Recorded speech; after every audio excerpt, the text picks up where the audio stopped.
안녕, 안녕, 마리.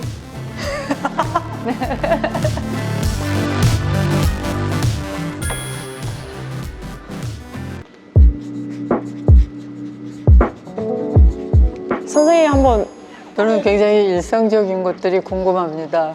김윤아님은 건강하시고 행복하신지, 황소연님께는 기타는 그대에게 좋은 친구입니까? 뭐 이런 보통의 질문, 그러나 내겐 중요한 질문. 인간은 행복하기 위해서 살고 있는 걸까요? 글쎄요. 그럼 우리가 행복이란 무엇인가에 대한 담론을 여기서 또 한번 펼쳐볼까요? 저는 이제 행복해지기 위해서 사람은 살고 있다고 생각을 하는 편인데요. 행복하려면 괴로움이 필요한 것 같아요. 지금 행복한 건지 괴로운 건지 잘 모르겠어요. 아, 그럼 좋은 거네요. 좋은 건가요? 네. 둘 중에 하나 고르는 입장이라면. 기타는 저에게 좋은 벗이냐 여쭤보셨을 때 좋은 벗은 아닌 것 같아요. 사실 오히려 좀 거리가 있는 것 같은데 저랑 기타는 조금 더 야시꾸리한 관계에 가까운 친구라기엔 좀 이미 선을 넘은 관계가 아닐까 생각합니다. 그래도 늘 붙어 있으니까 그쵸, 싸우기도 하고 뭐 뭔지 서로 알 수 물어뜯기도 없지만 하고 하면서 큰 위안이 되길 바라요. 저는 두 분께 공통 질문이 하나 있고 각자 질문이 하나 있는데요. 선배님, 체력 관리는 어떻게 하시는지? 아, 저는 운동합니다. 그렇지 않으면 저는 노래할 수 없습니다. 언제 있을지, 언제 만들어야 될지 모르는 그 무대를 위해서 늘 준비하는 것 중에 하나가 네. 체력 관리라고 생각해요. 선배님, 목소리는 타고나신 건가요? 아무래도 우리가 갖고 태어나는 면이 제일 크겠지요. 그다음에 이제 후천적으로 고쳐야 되는 것들 몇 가지가 있고, 그래서 변성기 이후로는 계속 같은 소리를 유지하고 있고요. 바이브레이션을 없애려고 한동안 굉장히 많이 연습했던 기억은 있어요. 소리 자체에 바이브레이션이 있으니까. 이제 말씀 들으면서 되게 좋은 에너지를 얻는 것 같아요. 네. 네. 자, 그러면 소연 씨, 일하지 않을 때는 무엇을 합니까?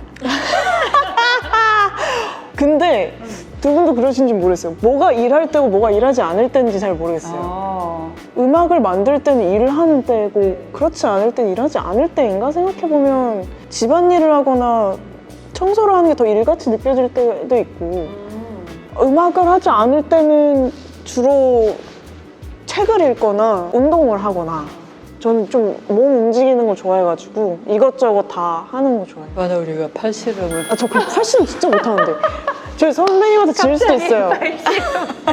그리고 소연 씨한테도 목소리는 타고난 것인가요? 네. 근데 제가 처음에는 기타를 먼저 치고 보컬은 이제 어쩌다 이렇게 보컬리스트가 되어서 아직도 되게 재밌는 것 같아요. 목소리 공부가. 제가 가지고 태어난 목소리와 어떤 식으로 발성했을 때 이런 걸 표현할 수 있고 저런 걸 또 표현할 수 있고 아직도 뭔가 되게 탐구하고 있는 과정인 것 같아요. 네. 목소리는 제가 목소리가 엄청 깍쟁이 같아가지고 보컬리스트로 되게 좋은 목소리를 타고나지 못했다고 항상 생각하거든요. 정말요? 근데 왜요? 이제 선배님은 정말 막 소리만으로 서사가 다 이루어지는 소리를 가지셨고 소연 씨도 너무 매력 있는 소리라서 그래서 그냥 궁금했어요. 노래할 때랑 말씀하실 때 거의 목소리가 같은 기운이 느껴져요. 근데 또 강점이 있잖아요. 언젠가 누군가한테 들었는데 절대로 목이 쉬지 않는다는 거야. 아, 정말요?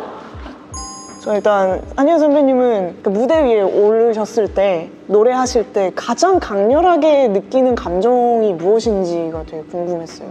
저 같은 경우에는 무대 오를 때 어나더 월드로 들어간다고 생각을 하니까 마음가짐이 달라져요.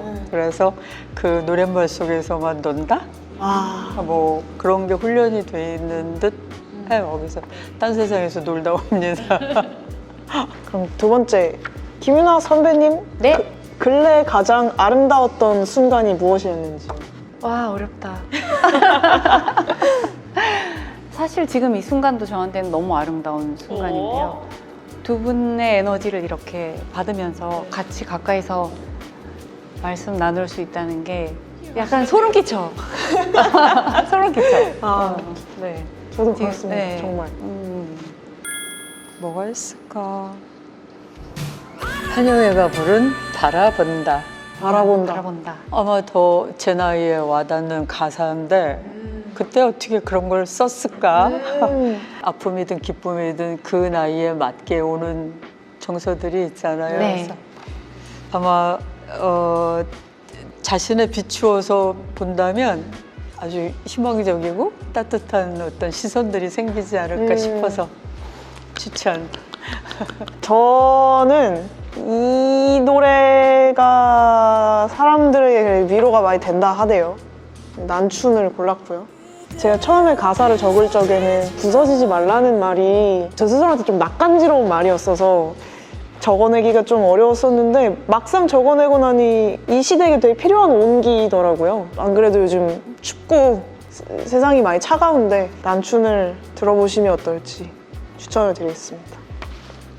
저는 작년에 5번째 앨범이 나왔는데요. 그 중에 해피엔딩이라는 곡이 있어요. 해피엔딩 이후에도 나는 살아있고 인생은 계속된다라는 얘기가 들어있어요. 그리고 여성의 날 특히 이 노래를 여러분들과 나누고 싶은 이유는 여성으로서 살아가는 이야기를 담은 곡이기 때문에 저는 일을 하면서 여성으로서 배우자를 맞았고 그리고 아이가 있고 그런 경험들이 곡 속에 들어있거든요. 근데 그게 결코 해피하기만 한 이야기는 아니기 때문에 특히 오늘 여러분들하고 나눈다면 좋은 곡이 되지 않을까. 저는 개인적으로 굉장히 기뻤어요. 그 음악하는 사람들하고 같이 뭔가를 만들어낸다라는 것, 또 만날 수 있다라는 것 때문에 아주 해피했습니다. 엔딩이 아니길 바라요. 저도 이 조합을 같은 날 이렇게 가능해? 진짜 깜짝 놀랐고 정말 오늘 행복했습니다. 너무 감사합니다. 행복했어요. 정말 좋은 자리 마련해 주셔서 감사드립니다.